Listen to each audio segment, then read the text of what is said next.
Well, I find the most extraordinary thing about this whole episode is that William Hague, to whom these undertakings were given, let's be clear what happened, 10 years ago these undertakings were given, has only just learnt that Lord Ashcroft has in fact arranged his financial affairs differently so that he's not paying tax on his overseas income. This is a guy who wants to be Foreign Secretary in 3 months' time. If he doesn't know what's going on with his closest allies, what do you think is going to be like when he has to start dealing with foreign governments and working out what they're up to? This goes to the heart of the integrity of the Conservative Party. Oh, rhubarb. Ashcroft is the... No, not rhubarb. Rhubarb. Pie. Boris doesn't like to hear this, but he's going to hear it anyway. Lord Ashcroft is the Deputy Chairman. Lord Ashcroft is the Deputy Chairman of the Conservative Party. He gave undertakings 10 years ago in respect of his residence. He is not a resident now for tax purposes.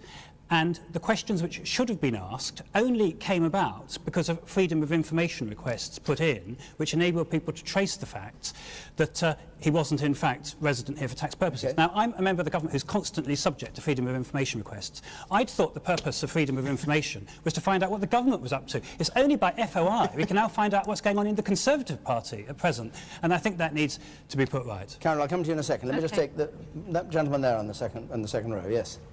Yeah, what concerns me most about this issue, and I'm sure the average person in the street would agree with this, is the lies, the deception, the deceit. This is a party that's trying to be voted on a sea of change, and so voter confidence must have plummeted in light of this. Carol Vorderman? Well, it's interesting you talk about lies, deception and deceit with the three words. Who is driving Labour's campaign to bring this to the fore in the media? Peter Mandelson, Lord Mandelson on high, who, if my memory serves me right, was had to resign many years ago when he was given a loan from Geoffrey Robinson, and Geoffrey Robinson was then being investigated by the DTI, and lo and behold, Peter Mandelson, as he was then, he was only a mister, became the Secretary of State for the DTI. The loan came to light, he had to resign. Then he was put in as Secretary of State of Northern Ireland just a year later, and then we had the whole Hinduja passport affair, and then he had to resign again. So for Peter Mandelson to be driving on some kind of system of sleaze, it beggars belief. No, because Lord Ashcroft should have paid. I absolutely agree with you, he should have paid. But what I hate to listen to is politicians picking at each other on technicalities. It's utter navel-gaze. It is a technicality. But come back to the questioner. Christopher. It is a technicality, and they're all as bad as each other, and your lot are as bad. £10 million since 2001 Labour have taken from non-DOMs. And Liberal Democrats have taken, I'm sorry, I like numbers, £4 million from non-DOMs.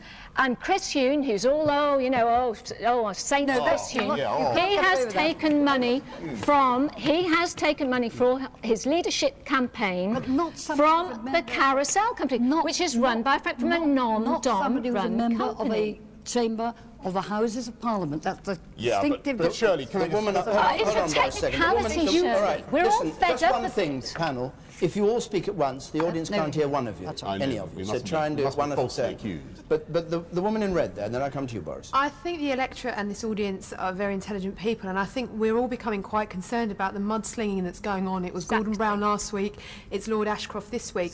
When are the parties going to realise that we need some policies to understand and upon which to vote? It's not about who did what. And you, sir, around the corner there, yes. Can't we just get to a stage where everybody's honest? And, you know, at the end of the day, we vote these people in.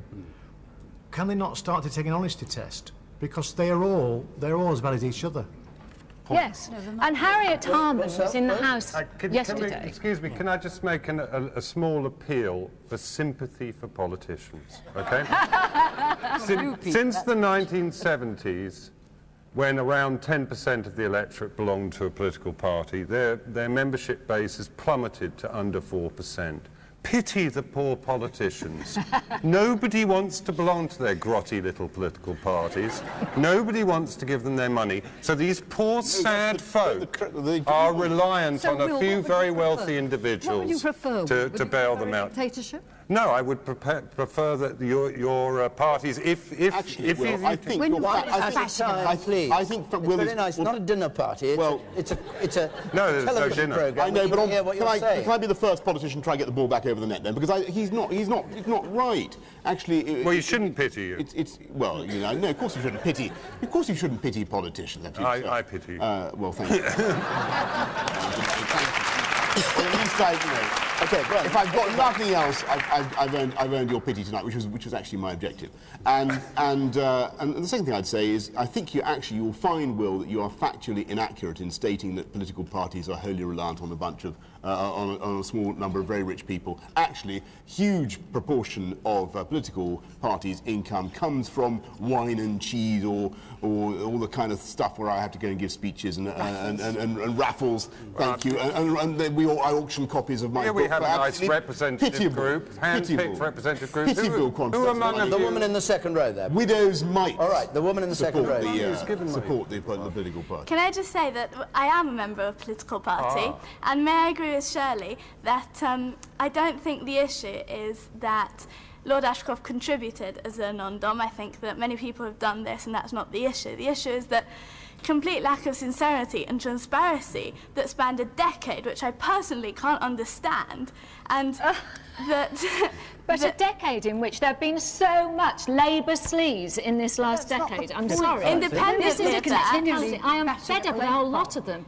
And it's quite simple. You know, this Westminster Village are getting their knickers in a hypocritical twist, and we all think, oh, here we go again. We've had MPs' expenses going on for the last year, and here we go again. I agree with We've got an election weeks away. Two wrongs don't make a right.